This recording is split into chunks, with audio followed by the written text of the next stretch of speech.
So today we're going to talk about water. And I get asked so many times, how do you hook water? How you hook water is not a general like ground.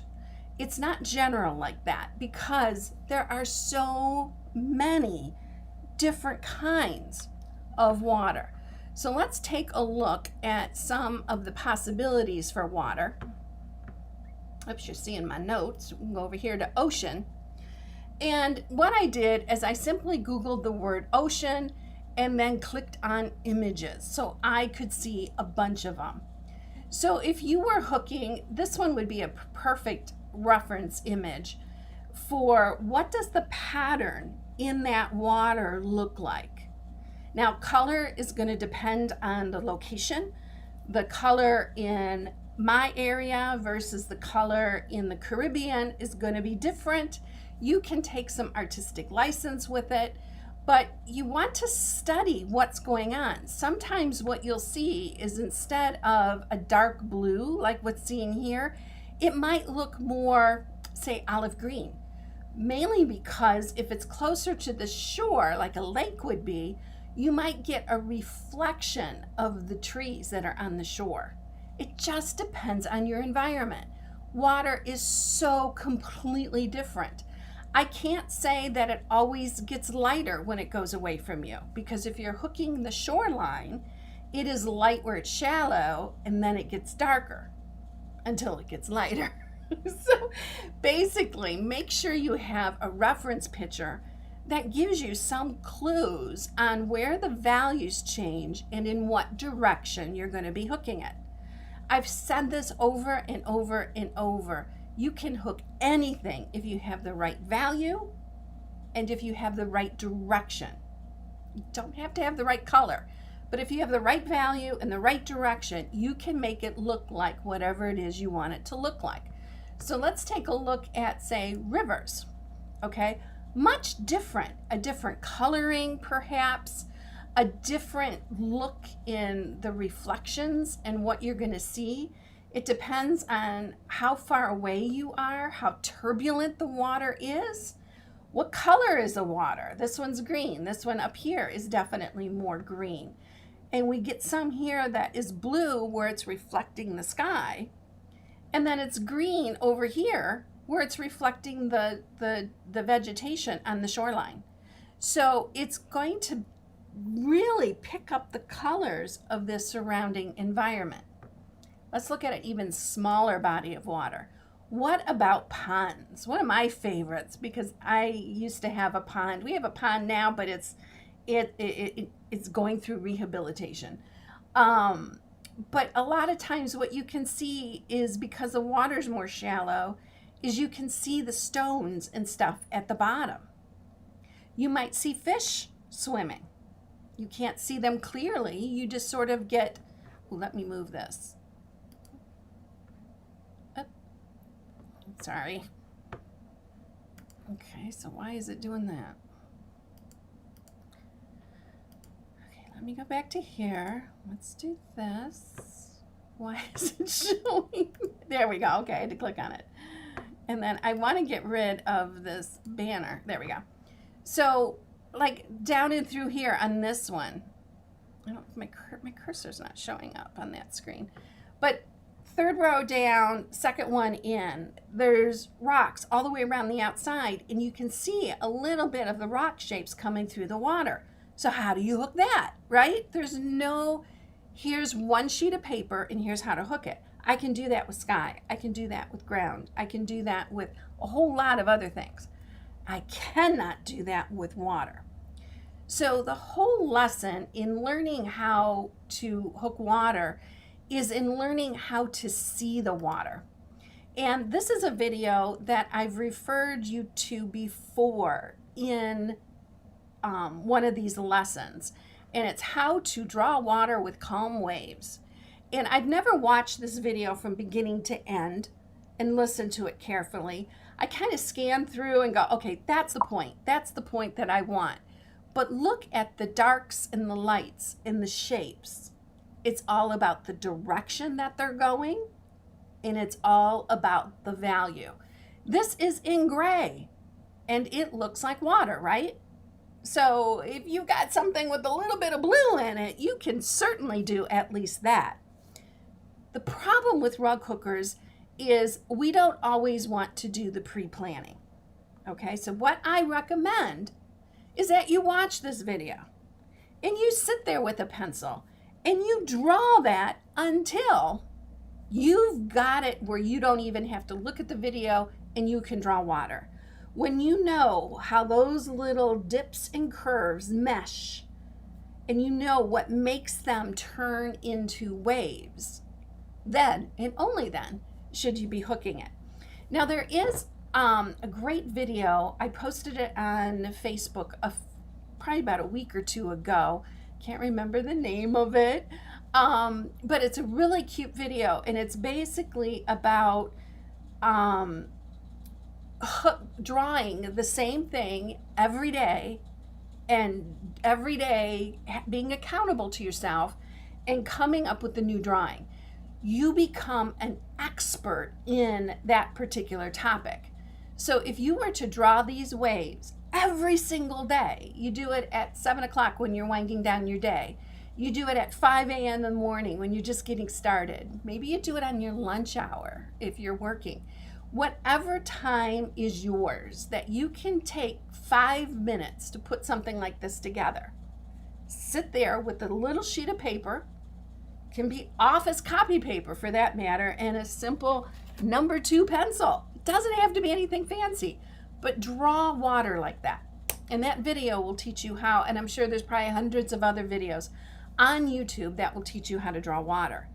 You need to know how to draw your type of water.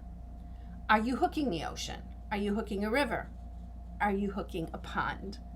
Once you can draw it, okay, and it's not hard because you're not actually, people will say, I'm not an artist. And if you've been at the hook-ins, you know that I stop you dead in your tracks and I say, stop saying that, because what you say is true. So if you say, I'm not an artist, it's true. Say, I haven't learned how to draw that yet. That's better, right? Because it gives you the ability to learn how to do it, and then you become an artist. I think one of the most powerful things a rug hooker can do is to order business cards with their name, address, phone number, email, all your pertinent contact information, and your title is artist. And you can make it fiber artist, you can make it rug hooking artist. I make mine rug hooking artist and teacher, but you can put whatever title you want on it. The day you order those business cards, you become an artist. And all you have to do is decide to start calling yourself that to become an artist, okay? Not every artist who is professionally successful can draw, okay? They're all specialized in different areas. So don't cut yourself short. You can do this. You just got to do it every single day. And I'm working on some kind of a challenge that'll work to this, where every day you have to do something like this and every day produce it. Because at the end, even if you only last for a week, it's going to provide huge results. Huge results. Let me go back to my notes. Basically what you're looking for, let me stop sharing this. Basically what you're looking for is the patterning in the water. Now, the water that you're hooking might not have any. It is possible. You could end up with a body of water that is so smooth, and that is what supports the mood of the landscape that you're hooking, that you don't want to put waves in it. Waves would ruin it. Hook what you see. If you can't see the waves, don't hook them, even though you know they're there. Okay? Hook what you can see. Let's take a look at, let's translate this into rug hooking a little bit, and I'm going to talk about a couple other things in addition to that. But let me turn on this other camera, this one right here. And this is a piece that I did years ago, It was part of my McGowan teacher certificate. This is a piece that I did for Teachers Workshop, and I wanted to do a reflection in the water. Now, the reflection in a water is basically what you have up here and flip down. There could be some distortion depending on ripples in waves. What I chose to do was to distort it by bringing in some of the watercolor so it would look a little bit like ripples. You want to mimic what the shape would be. The colors are normally darker. In this case, I made them duller. They're sort of like a purpley. They're still green in here, but it's not the light green that you see up in here on this part of the trees. I try to reflect anything that I see above the water, below the water. And quite frankly, it works best if you have a reflection, a photograph of the reflection. But if you don't have it, fake it. Because if you can't figure out for sure what it should be, neither can anyone else. So just fake it. You can do it. The other way to paint or to hook a reflection like this is to paint the wool. Now, what that means is you take a piece of wool that's 4 times the width of whatever it is you're hooking, and a little bit longer than the height that you want, and then you paint with dye what it is that you want, and then you cut it and hook it perfectly without moving it or distorting it. That's a whole nother lesson in itself, and I'll add that to the lesson for someday. But that is another way to do that reflection. I did that for a student who was hooking a dog standing in a pond, and what was important is that the reflection of their legs matched up with the real dog's legs, and I held my breath, and luckily it did. So that's another way of doing it, but you need a very specialized piece, a very custom piece of wool to be able to do that. Now, on this particular piece, I don't know if you've noticed that when you were looking at it before, there's a little bit of like a brown look on it. I live in Northwest Ohio. Our ground is very soluble, meaning the ground literally melts and dissolves into the water.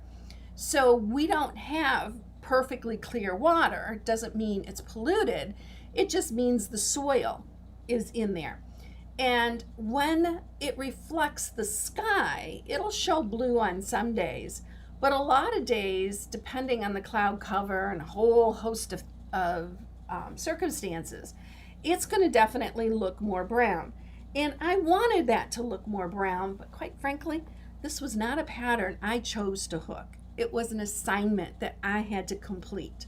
So I was sitting around at night at one of the workshops, and one of the vendors said, hey, I hook for shows, and I'm hooking as fast as I can because I'm selling them. I can't afford the cost of ripping out and re-hooking. Okay, so she says, hit it with a tea bag. So that's what I did. So I didn't literally take the tea bag and put the tea bag on there. I wanted a little bit more control. I made a strong tea, and then I took a paintbrush and I literally put the tea on it that way because I wanted it to look a little bit linear. I wanted that horizontal lines because when you're hooking a landscape, if you hook this way, it lays down. If you hook this way, it stands up. So I didn't want the lines to go that way. So I wanted them to go side by side. You have to be careful when you do that because you don't want to oversaturate it. And different teas are different colors. So you have to kind of like go through your collection and figure out what works because not everything does. Let me go through because I know the next topic is asked in a question, and let me see if I can find that question. I'm looking for things with 2 question marks in front of it. So if you've asked a question and I get past the point where you've asked yours, it means I missed it. Just ask it again with 2 question marks. But if you've already asked it, don't do it again. I will get to it. Rennie is asking, how do you show I'm assuming movement in a waterfall? And how do you hook the sunset line on a body of water? Now, Rennie, I'm not sure what you mean by the sunset line. If you mean the horizon, what's really going to be important is when you're hooking the horizon, it is absolutely perfectly flat, right? Because if you tilt the landscape, the water's going to fall out. So you want that landscape line to be perfectly horizontal. How do you hook a waterfall? It's really the same way you hook any other body of water. You chart it out, you identify shapes, values, and a direction to hook it, and there you go. One trick that we used in art school is when you're copying something like that and you want to duplicate it. Remember, this was back in the 70s. There were no easy to shoot cameras and printers and copiers and enlargers or anything like that, right? So what we had to do is we'd often grid things off and redraw them, that kind of thing. But what you can do is, I lost my complete train of thought. What you can do is grid it off and then turn it upside down and block everything off and draw one grid at a time. And then just really, really look at what is in that one little box. You don't know for sure what it is, but where are the darks, where are the lights, and what direction do you hook it? Once you do that and you understand it, then you can translate it to your rug hooking. So that would be the same answer for you, Heather. How would a waterfall be hooked? Depends on the waterfall. Some of them are almost all white. Some of them have dark spots. Some have big splashes at the bottom. Some don't. Some have rocks. There's so many variations. You have to look at your reference photo and you have to identify where's the lights, where's the darks, fill with medium, and then what direction do I hook that? And then away you go. Kim is saying, could you talk about hooking reflections, values to use? I talked about that briefly with this one. Basically, reflections are going to be, they're going to be, how can I describe this? It's going to be less on the value scale. So if you've got a super light and a super dark, reflections are going to be not quite as light, but not quite as dark. But generally, overall, a little bit darker. So that's how I would find the values for those. And Deb is asking, would a flowing creek be hooked different than a lake? Absolutely. Very, very different. Again, you have to identify the shapes. What are there rocks? Is there stuff floating in it? Vegetation? Are there sticks? What's going on? You have to identify those things and decide what you're going to leave in and what you're going to take out. The only thing is when you're hooking something like a creek, it's a smaller body of water, you're seeing it up close. Just remember that wherever the water touches the ground, whether it's a lake or a pond or an ocean for that matter, there's a wet area. And you're going to hook that wet area a little bit darker to reflect that wet area. And if it is a creek, okay, so normally when you have a creek, I don't know how to describe that, but when you have a creek, you got the shore or the ground, and then it dips down, there's the creek bed, and then it comes back up, and there's the far shore, right? And generally, we're looking at it from one side.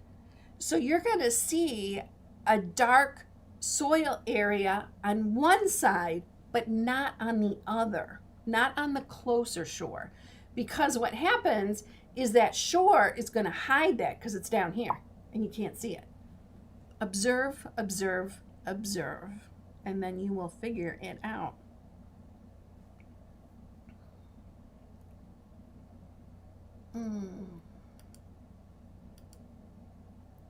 Magbus is saying, how do I hook a tree and flower reflection in the water? Well, hopefully you've got a good photo. Okay. Identify, it's going to turn into a broken record, but identify the light, medium, and dark. Really what I look for and things like that is where are the lights, where are the darks, because then it's filled with medium. Where are those? And then what direction should I hook that to make it look like it's part of that? And what you have to remember is when you're hooking a reflection, you're not hooking a flower, okay?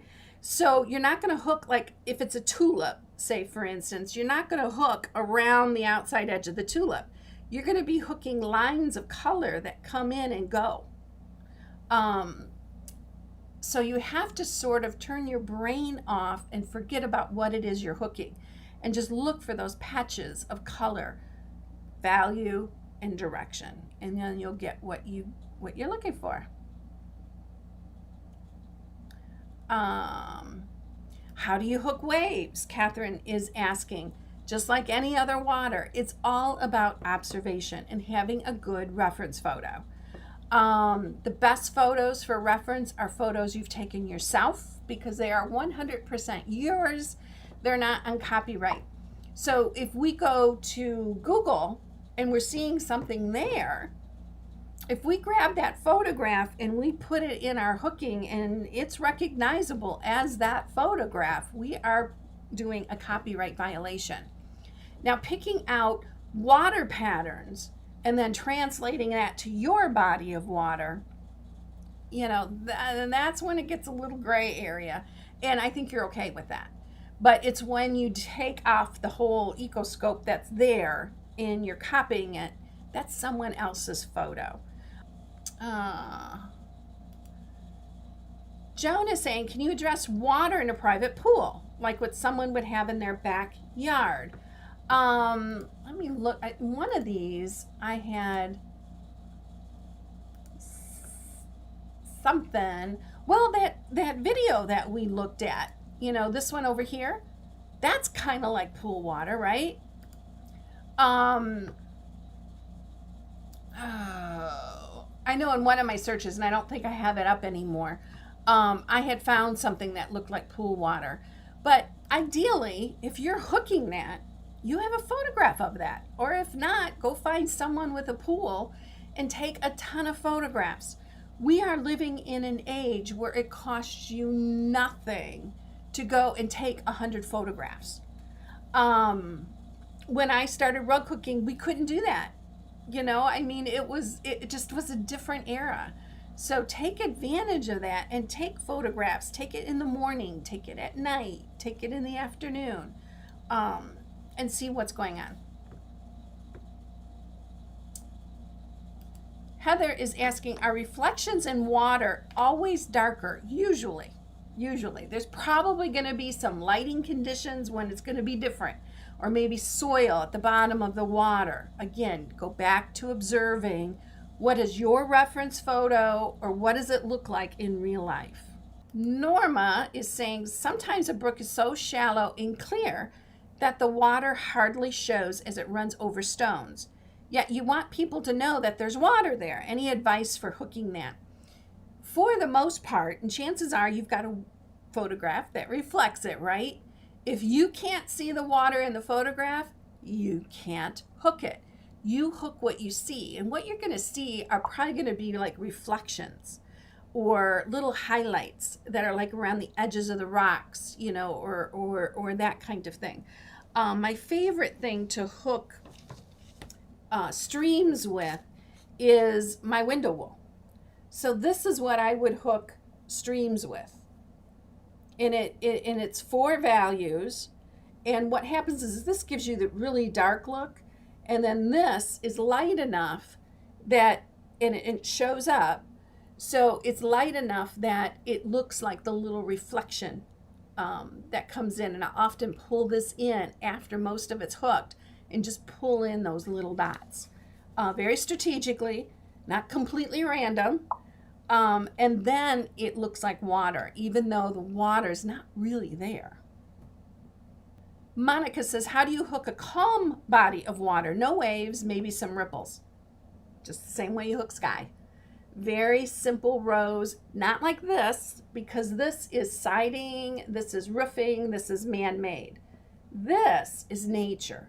And if you have my book, Pine Trees, Grass, and Sky, look at the ground lesson, look at the sky lesson, and follow that direction of hooking. That will work for water too. It'll work for anything natural, okay? Just in case, when you go looking for that book, it could be sold out.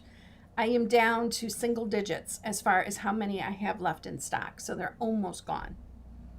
So I wanted to pull some wool combinations so that you could see, where's that other one? I can't find the one that goes with these three. But this is a wool that could be used for more primitive water, okay? You could simply hook this, and what I love about this one is it's got dark spots, it's got light spots. It's not going to be a flat, heavy, solid area along that line. So that one works. This one was actually an error. This one did not come out the color it was supposed to. I could see this being water, you know, particularly in a more primitive type style. That kind of thing. But remember that water, particularly a big body of water, is a reflection of the sky. And this is a piece of sky wool. This could be used for water. You would have to add to it and come up with something with waves and that kind of thing, because water has a texture to it, but sky does not, right? Sky is pretty flat. So you would not want to add much of anything to this. There's no such thing as I want movement in my sky. Your sky is a background for the rest of the landscape, so you want it very smooth. But this could be used in the water. And when I hooked this piece, that's exactly what I used. I used the same sky wool and just hooked water with it.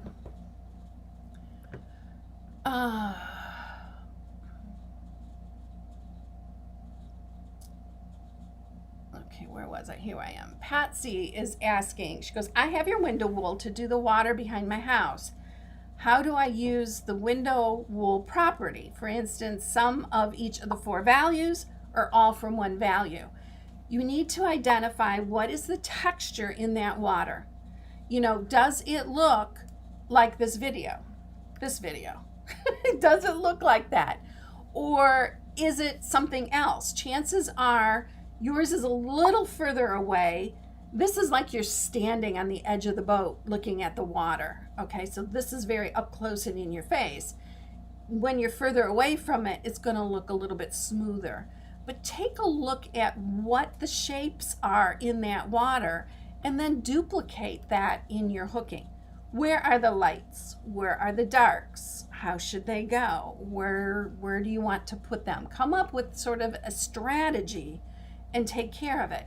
Now, if you're hooking a large body of water, and one thing that the guy in this video absolutely teaches is that as you move up, the marks he's making are smaller and smaller and smaller. Well, we can do that with cut size.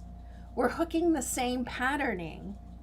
We're just using a smaller cut size, which means the repeats are closer together, and it gives you that illusion that everything is further away, and that'll perfectly do that kind of a thing. Lily says, doesn't rose look good on houses? Yeah, rose look good on houses. I'm not sure what you're asking there, but yeah, this is house siding and roofing. This is man-made. This is not. Okay. Carol is saying, is there a break between the tree and its reflection? It depends. If the tree is standing in the water, then no. But if the tree is offshore or on the shore, yeah, then depending on how big that shoreline is, then you're going to have it. Names of the wool to order, please. Well, this is sky wool. And the only place you can get sky wool is actually not on my website. It's on becauseofyou.com. My friend Kim, I've given her rights to dye this exactly the way I've dyed it for years. Her business is all about dyed wool, and she does a beautiful job of it. So that's at Because of You, and you is EWE. You can get that. This one you can't buy. It's the only piece I have in the studio. This is called window wool. There's no number. And this is one of my personal pieces. Would the wools that I held up work for pool water? If that's the color of the pool water, it's going to depend on the time of day. It's going to depend on if the sun is out. It's going to depend on the color of the liner, for Christ's sakes. It just depends. There's so many things that can affect the color of water. Water is like a mirror. It would be like, how do you hook a mirror? You hook the reflection that's in the mirror. That's how you hook it. But that reflection could be anything. So that's why water is so difficult. You have to take a moment and breathe and really, really look, and then you'll be able to figure it out.